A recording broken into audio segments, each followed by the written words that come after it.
반갑습니다. 스타로스 성경연구원 성령호 목사입니다. 오늘은 성경 속으로 걸어가기 마태복음 1장 1절부터 나오는 예수 그리스도의 계보 그리고 그곳에서 누락된 왕들이라는 제목으로 우리 같이 은혜 나누겠습니다. 자, 예수 그리스도의 계보 누락된 왕들입니다. 마태복음 본문 1장 1절에서는요. 아브라함과 다윗의 자손 예수 그리스도의 계보라 이렇게 말씀을 하고 있고 17절에서는 그런즉 모든 대수가 아브라함부터 다윗까지 14대요. 다윗부터 바벨론으로 사로잡혀 갈 때까지 14대요. 바벨론으로 사로잡혀 간 후부터 그리스도까지 14대더라 이렇게 말씀을 하고 있습니다.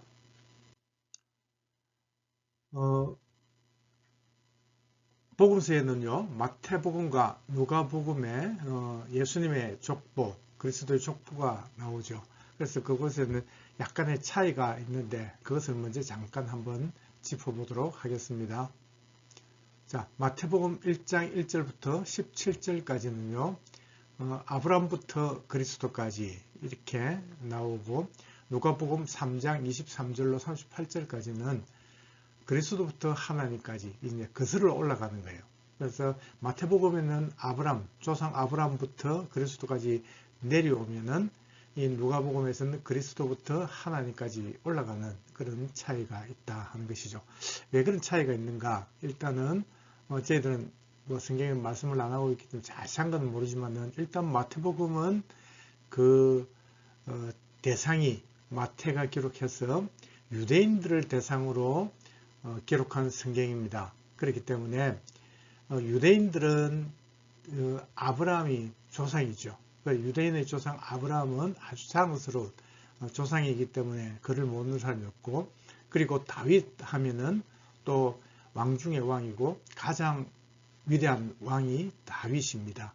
그리고 그 계보, 아브라함과 다윗의 그 계보를 따라서 결국은 하나님께서 약속하신 대로 그리스도가 오시게 되었다 하는 것을 이제 마태를 통해서 마태복음에 그렇게 계보를 기록하고 있습니다. 그런데 누가복음에서는요. 유대인들이 아니죠. 대상이 바로 헬라인들, 전 세계에 흩어져 있는 헬라인들을 상대로 했기 때문에 그들 모두가 다 읽고 그리스도가 누구이신지, 그래서 그 계보를 따라서 계속 올라가면은 아담까지, 또 그리고 아담이 하나님께서 아담을 창조하신 것까지 하나님까지 이렇게 소개를 하고 있다 하는 것이죠. 그래서 모든 세상의 사람들은 다 아담의 후손들이고, 그리고 그들을, 우리를 창조하신 분은 바로 하나님이심을 나타내며 천지 창조를 하신 창조주 하나님을 모든 사람들은 만민에게 소개하는 그런 차이를 우리가 느낄 수 있겠다 이렇게 볼 수 있다는 것이죠. 자, 그러면은 오늘 본문 마태복음에서는 왜 14도로 맞추었을까? 오늘 우리가 본문 앞에 읽어봤는데 그죠? 17절 보니까 모두가 14대 세 번을 나누어 가지고 14도로 이렇게 맞추었다 하는데, 그것은 저자 마태에 특별한 의도가 있었을 것입니다. 그런데 그 이유를 성경은 명확하게 말씀을 하고 있지 않습니다. 그러나 조금 전에 말씀했지만은 그 마태복음 유대인들을 그 대상으로 했기 때문에 유대인들이 충분히 왜 그렇게 했는지 그 수긍할 수 있는 그런 전통이나 의미가 있다 하는 것이죠. 어떤 주석을 보니까 다윗이라는 그 히브리어를 그 풀어가지고 해보면은 바로 14가 나오더라 하는 것이죠. 그래서 그런 의미들, 그러니까 유대인들이 충분히 수긍할 수 있는 그런 무슨 특별한 의미가 있었을 것이다. 그러나 우리는 성경에서 지금 말씀하고 있지 않기 때문에 그것을 일부러 추정할 필요는 없을 것 같다 하는 것이죠. 대신에 오늘 제목이 말씀드린 대로 예수 그리스도의 계보, 그런데 그곳에서 누락된 그 후손들, 왕들이 있더라 하는 것이죠. 그래서 그 왜 그들은 누락이 됐을까 하는 것을 오늘 우리 같이 살펴보도록 하겠습니다. 자, 계보를 보시면요. 좀 전에 읽었는데 마태복음 1장 1절에는 아브라함과 다윗의 자손 예수 그리스도의 계보라 이렇게 말씀을 하고 있고, 자 8절 보시면 왕들을 쭉 나열하고 있습니다. 아사는 요사밧을 낳고 요사밧은 요람을 낳고 요람은 우시아를 낳고, 자 여기에서 보면은 실제로 그 계보가 이어진 것을 보면은요 누락된 왕들이 있다 하는 것이죠. 그래서 아사가 요사밧을 낳죠. 그래서 아사를 이어서 요사밧이 왕이 되고 요사밧을 이어서 요람이 왕이 됩니다. 그런데 여기서 두 건너뛰어 가지고 요람은 우시아를 낳고 이렇게 기록을 하고 있는데, 이 중간에 빠져가 있는 이 네 명이 지금 누락이 된 거예요. 또 그리고 11절 보시면은 바벨론으로 사도에 잡혀갈 때에 요시아는 여고냐와 그의 형제들을 낳으니라 하면서 여고냐만 이렇게 기록하고 있는데, 실제로 보면 요시아가요 여호아스, 여호야김, 시드기야 이 세 명을 누락을 시킨 것을 우리가 볼 수 있다 하는 것이죠.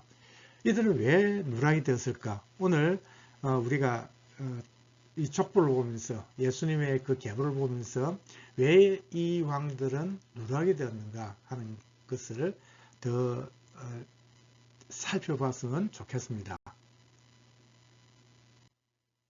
자, 제가 표로 한번 정리를 해봤습니다. 17절에 우리 조금 전에 읽었는데 아브라함부터 다윗까지 14대 14대요. 다윗부터 바벨론 포로로 잡혀갔을 때가 14대, 포로에서 귀환해서 이제 그리스도까지 14대 이렇게 말씀하고 있는데, 좀 전에 말씀드린 대로 요람이죠. 요람에서 바로 우시아로 건너뛰게 되었다 하는 것이죠. 그 중간에 있는 아시아, 아달랴, 요아스, 아마시아가 왜 누락이 되었는가? 역대기 열왕기를 읽어보시면은 추정을 하는 겁니다. 지금 왜 이들은 누락이 되었을까? 아시아는요 요람의 아들이었습니다. 그래서 북이스라엘 예후가 반란을 일으켰을 때 이 아시아가 남쪽의 아시아가 북쪽의 그 예후에 의해서 살해를 당하거든요. 그리고 아달랴는 아합의 딸이죠. 아합의 딸이 있는데 바로 그 아합과 여호사밧이 결혼 동맹을 맺었을 때 시집을 왔기 때문에 이 아달랴는 빠지는 것은 당연합니다. 이 사람은 당연히 빠져야 되는 거 맞겠고, 그런데 그 뒤에 아달리아서 7살의 왕이 되었던 요아스와 아마시아, 그 아들 아마시아까지도 왜 이렇게 빠지게 되었는가? 근데 성경을 좀 읽어보시면요, 열왕기에 말씀을 합니다. 이 요아스가 처음에는 아주 신실하게 성전 수리도 하고 신앙개혁도 하고 아주 신앙생활 잘했는데, 그 당시 그 여호야다라는 대제사장이 있을 때는 그렇게 잘하다가 그 여호야다가 죽고 난 뒤에 그때 변심을 하게 돼요. 그렇게 함으로써 결국은 말년에 가가지고는 우상숭배에 빠지게 되고, 그렇게 함으로써 이 신하들에 의해서 살해를 당해버리는 거예요.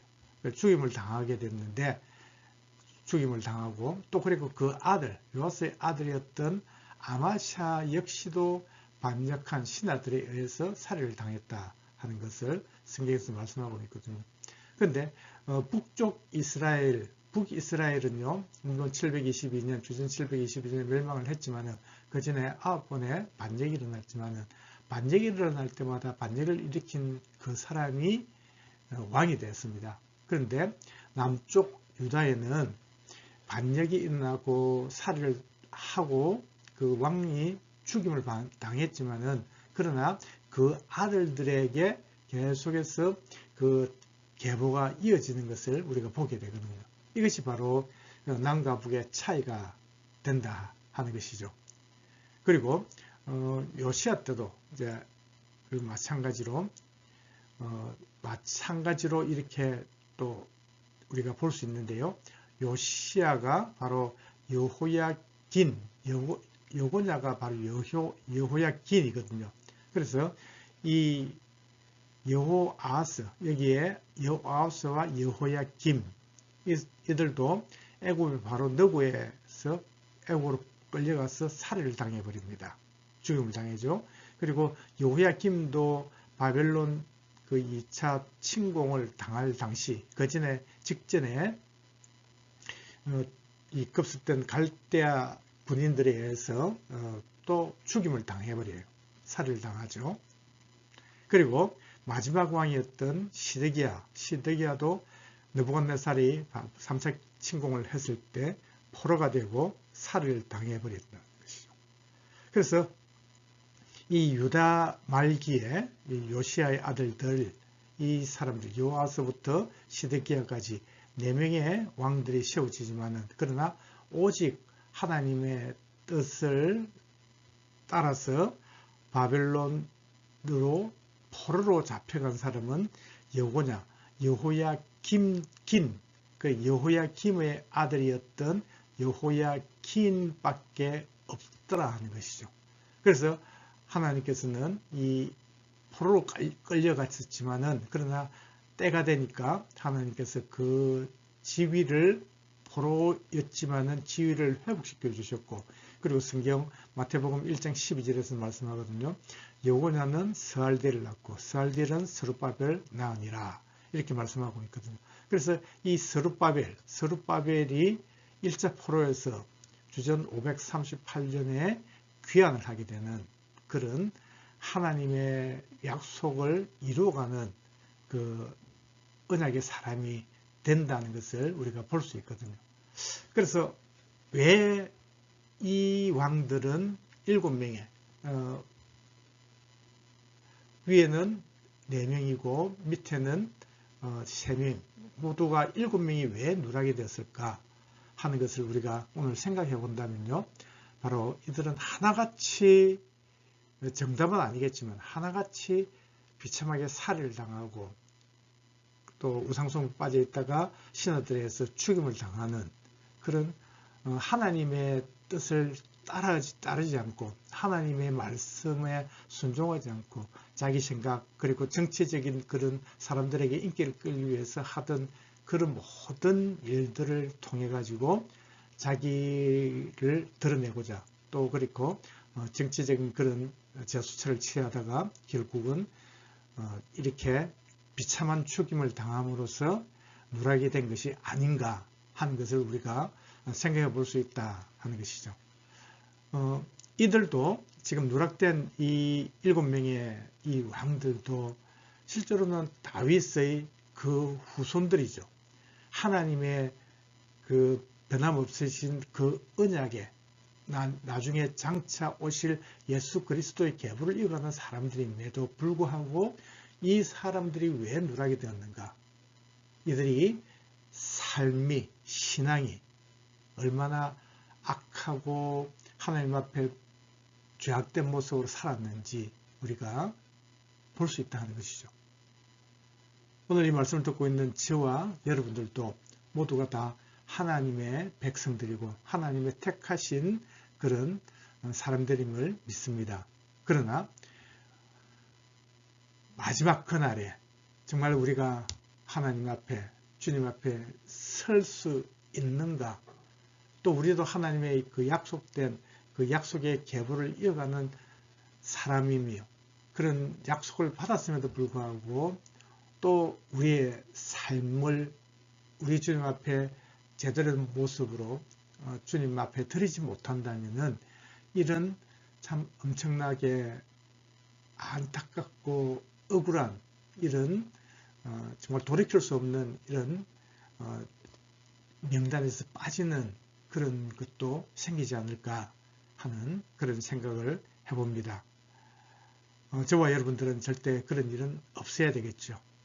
그래서 오늘은 마태복음 1장에 나와 있는 아브람부터 다윗 부터 또 그리스도까지 계속되는 그리스도의 계보를 통해서 우리가 정말 이 누락된 그 안에서 누락된 약속의 사람들이었는데 참 안타깝게도 누락된 그런 사람들의 모습을 보면서 우리 자신을 한번 돌아보는 그런 시간이 되었기를 소망합니다. 오늘도 함께 해주셔서 감사합니다. 수고하셨습니다.